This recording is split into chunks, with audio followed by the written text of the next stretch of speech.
Lesson 11.1, Task 3. We're still looking at exponential growth functions. Use graphs to analyze characteristics of y equals ab to the x power, where a is greater than 0 and b is greater than 1. Previously, you learned that the graph of y equals a times f of x was a vertical stretch, or a vertical compression of the graph of y equals f of x. You can use what you know about transformations and functions to graph exponential growth functions of the form g of x equals ab to the x power. The graph of f of x equals 2 to the x is shown. Consider the function g of x equals 3 times 2 to the x power. Okay, so what they're going to do is just make a 3. Okay, all right, so complete the sentence by writing the correct number in the blank. All right, the y-intercept for f is 1. Okay, we've determined that before. So remember, f of x is 2 to the x, so it'd be 2 to the 0 power. Anything to the 0 power is 1. All right. The y-intercept of the graph of g will be what? All right, so if I have 2 to the 0 power, that's 1. 1 times 3 is 3. So now my y-intercept for g of x will be 3. Select the correct word to describe the domain of the function. The domain of f is, it goes left and right forever, so that's all real numbers. And the domain of g also goes left and right forever, so it's also all real numbers. All right, select the correct word to describe the range of the functions. All right, so you can see that this is everything above 0.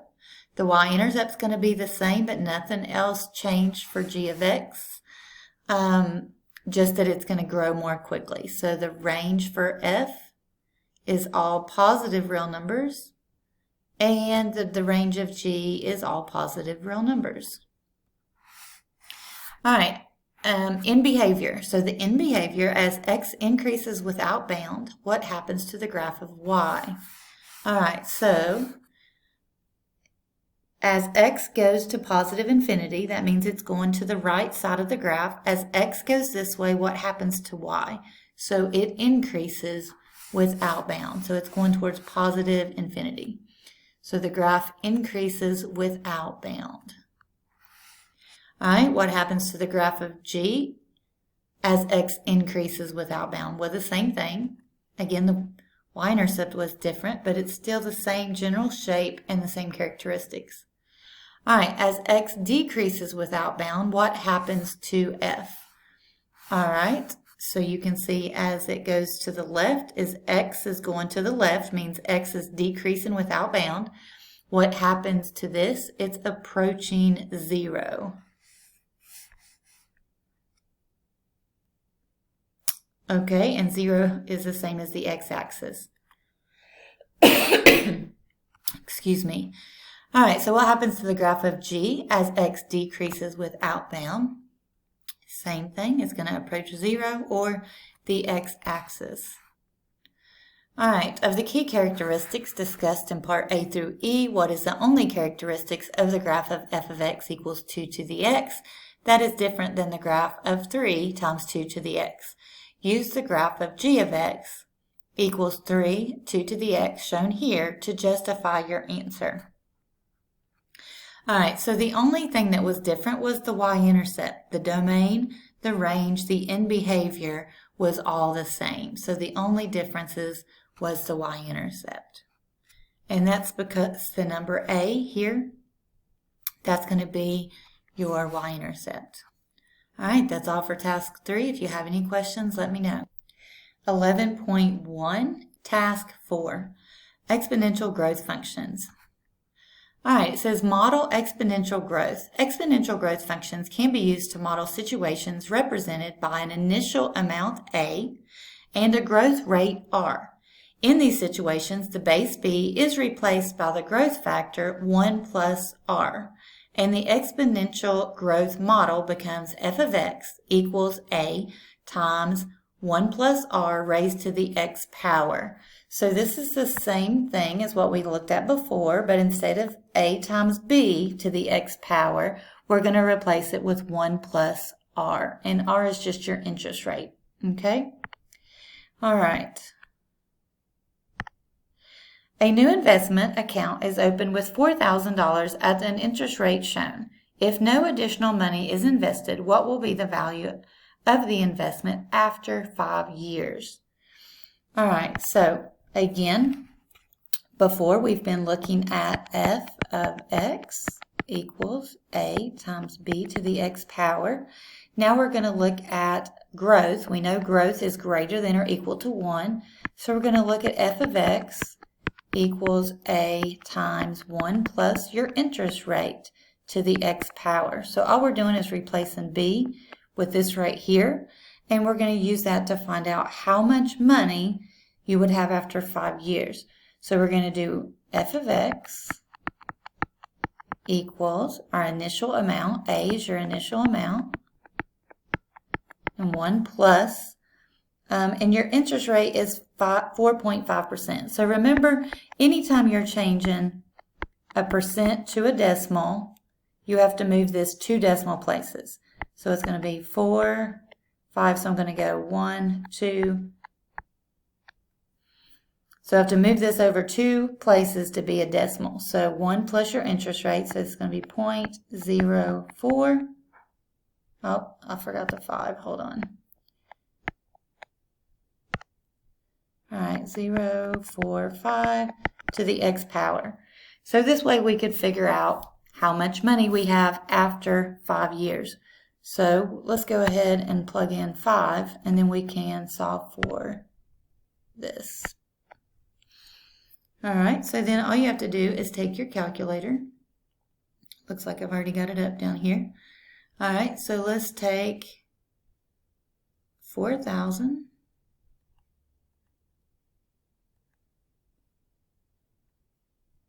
all right, 4,000 times 1.045, because if I do 1 plus this right here, that gives me 1.045, and then I want to raise that to the 5th power for 5 years. And that shows that after 5 years, the $4,000 is now going to be $49.85. And anytime you're dealing with money, it goes 2 decimal places, so 73 cents. And that's what our f of x would be. All right, now let's see what the questions ask us to do.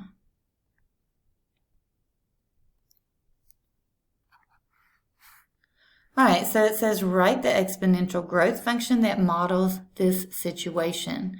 All right, so being able to write a function, that's one of your standards. So right here we wrote the function f of x equals a times 1 plus r to the x power. We substituted 4,000 and our interest rate just like they did, and then we went one step further and went ahead and got an answer for that. All right, so let's see what questions we have.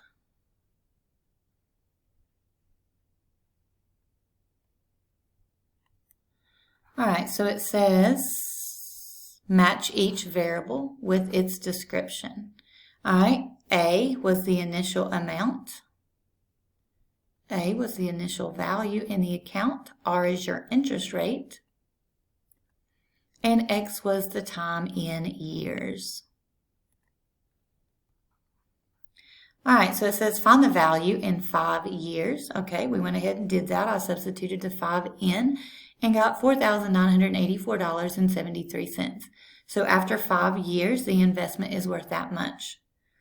All right, so it says, what would f of 5 minus f of 0 represent in this situation? What is the value of f of 5 minus f of 0? Select the correct words and numbers in the pull-down menu to complete the statements.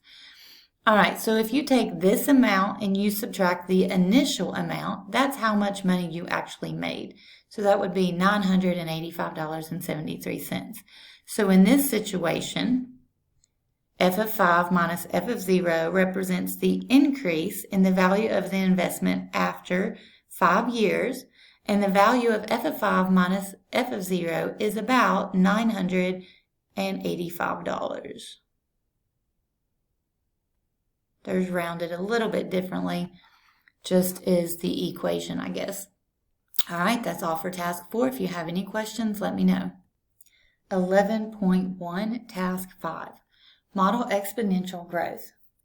If you know at least 2 ordered pairs that satisfy an exponential growth function, you can use them to write an equation for the function. The number of bacterial cells in a lab culture is growing exponentially. How many cells will there be in 10 days?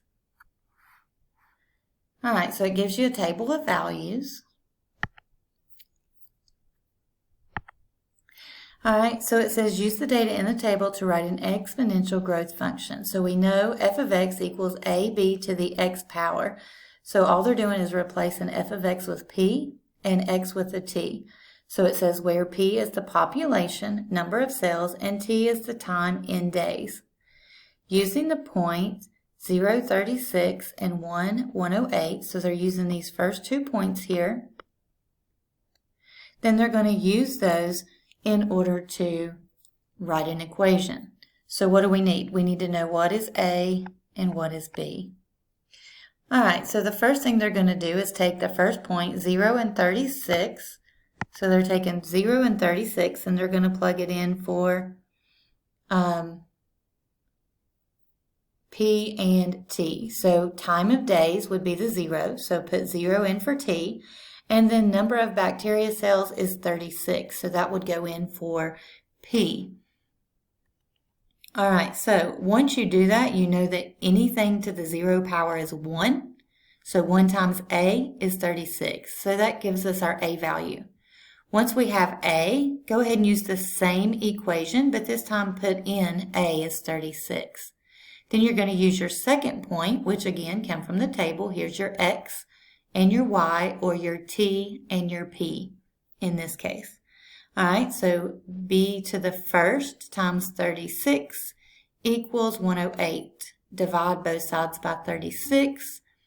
B to the first is the same thing as B, so B equals 3. Once you have A and B, all you have to do is plug that into your equation. So your equation would be y equals 36 times 3 to the t power. All right, so in this equation to the left, replacing p with 36 and replacing t with 0 allows you to find the value of A.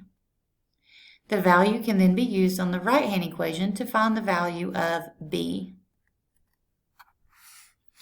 So the exponential growth function is p equals 36 times 3 to the t power. Evaluate the function for 10.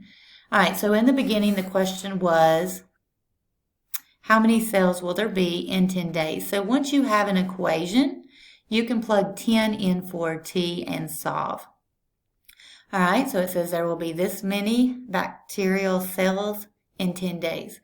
All right, so what you have to do is remember, anytime you're doing exponential, you do exponents before you multiply.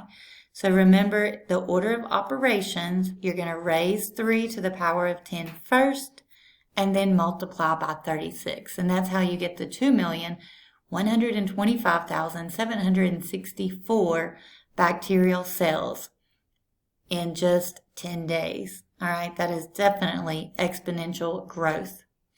All right, if you have any questions about task 5, please let me know.